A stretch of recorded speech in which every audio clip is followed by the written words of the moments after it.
नमस्कार, स्वागत है आपका बिहार समाचार में। बिहार की तमाम बड़ी खबरों की ओर बढ़ने से पहले एक नजर सुर्खियों पर। लॉस चुनाव के रिजल्ट के पहले दिल्ली रवाना हुए सीएम नीतीश। बीजेपी नेताओं से होगी मुलाकात। अपनी शिकायत लेकर चुनाव आयोग पहुंचा भाकपा माले। बिहार की इन सीटों पर गड़बड़ी का आरोप लगाया। 4 जून को काउंटिंग से पहले रिहर्सल। बिहार में 40 केंद्रों पर मतगणना। 3 लेयर सिक्योरिटी। लोकसभा चुनाव खत्म होते ही बीपीएससी शिक्षक भर्ती परीक्षा का डेट आया सामने। इस दिन होगी परीक्षा।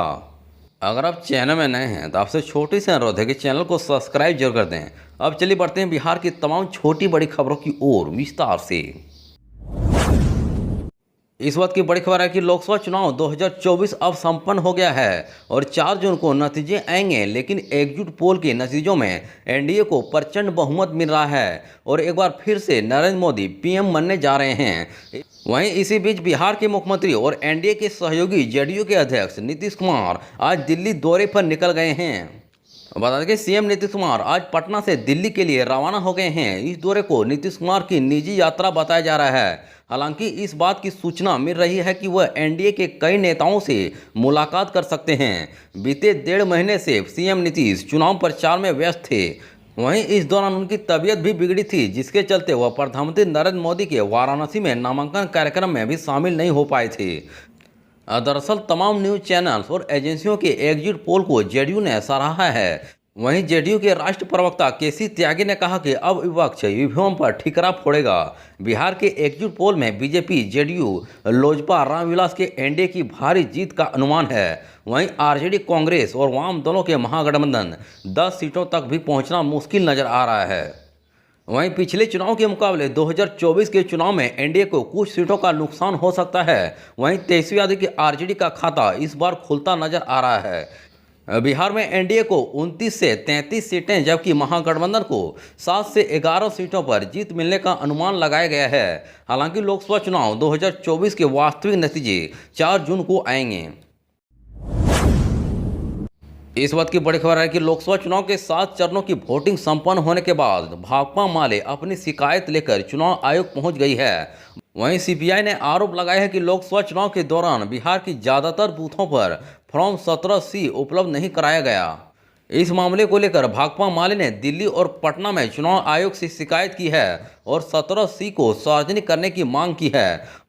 वहीं माले ने आरोप लगाया कि 7वें चरण की चुनाव में आरा, काराकाट, नालंदा लोकसभा सीट के अलावे अगियाओं विधानसभा उपचुनाव में अधिकतर बूथों पर पीठासीन पदाधिकारी द्वारा फॉर्म 17C नहीं दिया गया।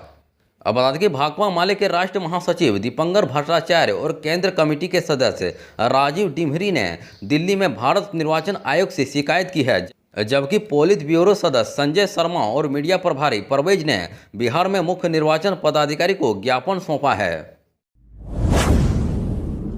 इस वक्त की बड़ी खबर है कि राज्य की सभी 40 लोकसभा सीटों की मतगणना मंगलवार को होगी। मतों की गिनती के लिए 40 केंद्र बनाए गए हैं। वहीं सभी केंद्रों पर 3 परत में सुरक्षा की चौक चौबंद व्यवस्था की गई है।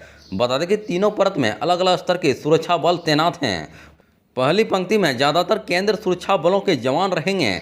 वहीं दूसरी परत में बीएसएफ और जिला बल के जवान और तीसरी परत में स्थानीय और जिला बल के जवान की मिलीजुली तैनाती सोमवार तक पूरी तरह से दिखेगी। वहीं जिला बल के जवान बाहरी परिसर में और बीएसएफ के जवान मतगणना केंद्रों के प्रवेश द्वार पर, जबकि केंद्र सुरक्षा बलों के जवान मतगणना स्थल पर सुरक्षा की कमान संभालेंगे। इन्हीं के जिम्मे ईवीएम की सुरक्षा भी है। वहीं संवेदनशील और अधिक महत्व वाले केंद्रों पर शुरू की 2 परतों में केंद्र सुरक्षा बल की तैनाती की जाएगी। इसके लिए सभी जिलों को पर्याप्त संख्या में बल तैनात कर दिए गए हैं। वहीं चुनाव कराने के लिए बाहर से बुलाई गई केंद्र सुरक्षा बलों की 153 कंपनियों को भी संबंधित जिलों में ही रोक दिया गया है। वहीं सभी जिला प्रशासन को कहा गया कि मतगणना केंद्र और इसके आसपास के इलाकों में सुरक्षा, भीड़ नियंत्रण और किसी आपात स्थिति से निपटने की पूर्व से तैयारी से लेकर अन्य सभी छोटी बड़ी बातों का रिहर्सल 3 जून को कर लें। इससे पता चल जाएगा कि तैयारी मुकम्मल है या नहीं। चूक की कहीं कोई गुंजाइश नहीं बनती तो इसे तुरंत दूर की जाए। मतगणना के लिए किसी तरह की चूक नहीं हो, इसका ध्यान सभी जिला को खास तौर से रखने के लिए कहा गया है। वहीं निर्वाचन आयोग के स्तर से जारी सभी दिशा निर्देशों का पालन करने के लिए कहा गया है। वहीं सभी मतगणना केंद्रों पर धारा 144 लागू रहेगी। इस वजह से इसके बाहर और करीब 200 मीटर के दायरे में किसी तरह का हुजूम या लोगों का जमघट नहीं लगने दिया जाएगा।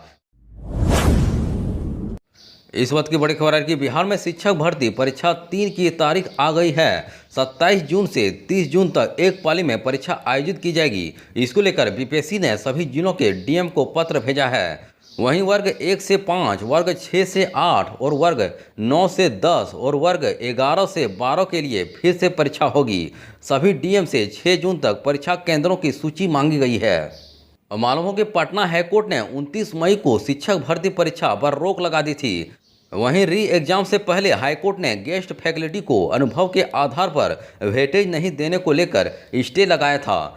वहीं हाईकोर्ट ने +2 स्कूल के गेस्ट टीचर को वेटेज देने के मामले में भी स्टे लगाया है। याचिका पर सुनवाई करते हुए कोर्ट ने कहा कि गेस्ट टीचर और कॉन्ट्रैक्ट टीचर के कार्य समान हैं, दोनों में कोई फर्क नहीं है। वहीं यदि आप नियोजित शिक्षकों को कार्य अनुभव पर मार्क वेटेज देते हैं तो फिर गेस्ट टीचर को वेटेज क्यों नहीं दिया जा सकता। इस वक्त की बड़ी खबर है कि बिहार के शिक्षा विभाग से आखिरकार बहुचर्चित अधिकारी के पाठक का वास्ता खत्म हो गया है। वहीं के पाठक ने सरकार के पास लंबी छुट्टी का आवेदन दिया था। वहीं सरकार ने उनकी छुट्टी का आवेदन स्वीकार करने के साथ ही मुख्यमंत्री के खास माने जाने वाले अधिकारी को विभाग का प्रभार दे दिया है। अब बता दें कि के पाठक ने पूरे जून महीने के लिए छुट्टी मांगी थी। वे 3 जून से 30 जून तक अवकाश में रहेंगे। अब बता दें कि भीषण गर्मी और सरकारी स्कूलों में छुट्टी को लेकर के पाठक का सरकार से विवाद हुआ था। वहीं बिहार में भीषण गर्मी के कारण सरकारी स्कूलों में पढ़ने वाले करीब 350 बच्चे एक दिन में बीमार हो गए थे। इसके बाद भी शिक्षा विभाग स्कूलों को बंद करने को तैयार नहीं हुआ था। इसके बाद मुख्यमंत्री ने खुद हस्तक्षेप कर सारे स्कूलों को बंद करने का निर्देश दिया था। लेकिन के पाठक ने मुख्यमंत्री के निर्देश के बाद भी शिक्षकों को स्कूल आने का फरमान जारी कर दिया था। वहीं पाठक के इस आदेश से नीतीश नाराज थे। बता दें कि एस सिद्धार्थ को प्रभार के पाठक शिक्षा विभाग का प्रभार संभालने के बाद कई दफे छुट्टी पर गए हैं। उनकी छुट्टी के दौरान विभाग में सचिव पद पर तैनात अधिकारी वैद्यनाथ यादव अपर मुख्य सचिव का प्रभार संभालते रहे हैं, लेकिन के पाठक की अस्थायी छुट्टी का मन बना चुके हैं। वहीं राज्य सरकार ने मुख्यमंत्री के प्रधान सचिव एस सिद्धार्थ को शिक्षा विभाग के अपर मुख्य सचिव का प्रभार सौंप दिया है। एस सिद्धार्थ कैबिनेट विभाग के भी अपर मुख्य सचिव हैं।